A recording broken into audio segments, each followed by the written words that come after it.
Hello, my name is Mary Coakley from the parish of Mary, Mother of the Redeemer in North Wales, PA.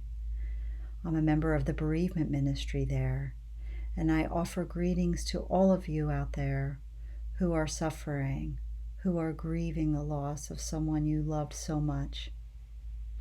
Today I offer you a reflection from the book Your Sorrow is Our Sorrow by Joyce Rupp.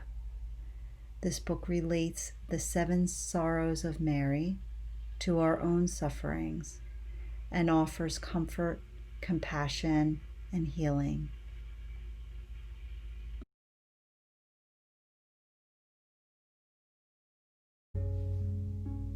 The 7th sorrow of Mary. Jesus is laid in the tomb. Mary speaks.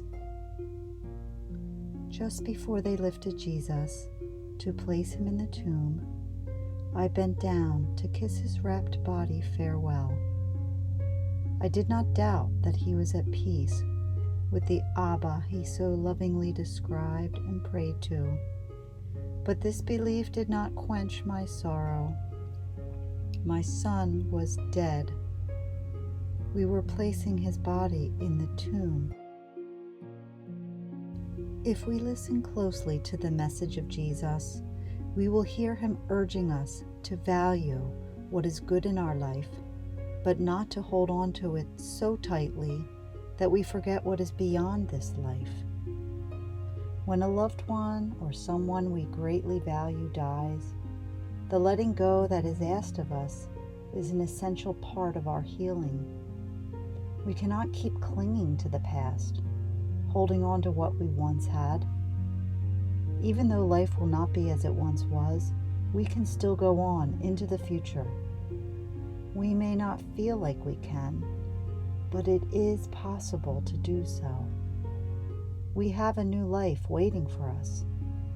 It will not exactly be the one we have known, but it can be a good life with peace and happiness. This won't happen immediately. It could not have happened immediately with Mary. She left the place of burial as a desolate mourning mother.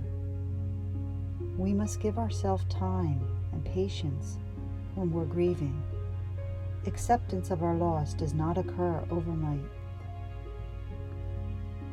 There are some situations when loss happens in such a way that it's very hard to bring full closure to this loss. This is especially true for those of us during the pandemic, where our loved ones may have died alone, without final goodbyes, and where our funerals may have been postponed or greatly reduced to prevent the spread of the virus. The many sorrows of Mary shaped her person, shaped her character. And the same is true for us. The sorrow that comes with death marks us in some way. Our life will go on, but we will never be quite the same. This loss changes us. It can bring us wisdom, develop compassion in us, and move us in a new direction that calls forth unknown talents and revitalize generosity, or can stunt and maim us for life because we refuse to accept the finality of the tomb and move on from it. I speak to Mary. Mary, you have been there before me. You have stood at the tomb and said your goodbye. I too am facing an ending in my life. Like you, I need to turn away and move on, believing that the Holy One will console me. You know how grief engulfs the heart and tries to strangle the joy it contains. You have felt the drain of a great loss and the empty hole that it creates inside. Teach me how to have confidence when I question what the future holds. I too want to be strengthened by my faith as I let go and move on with my life.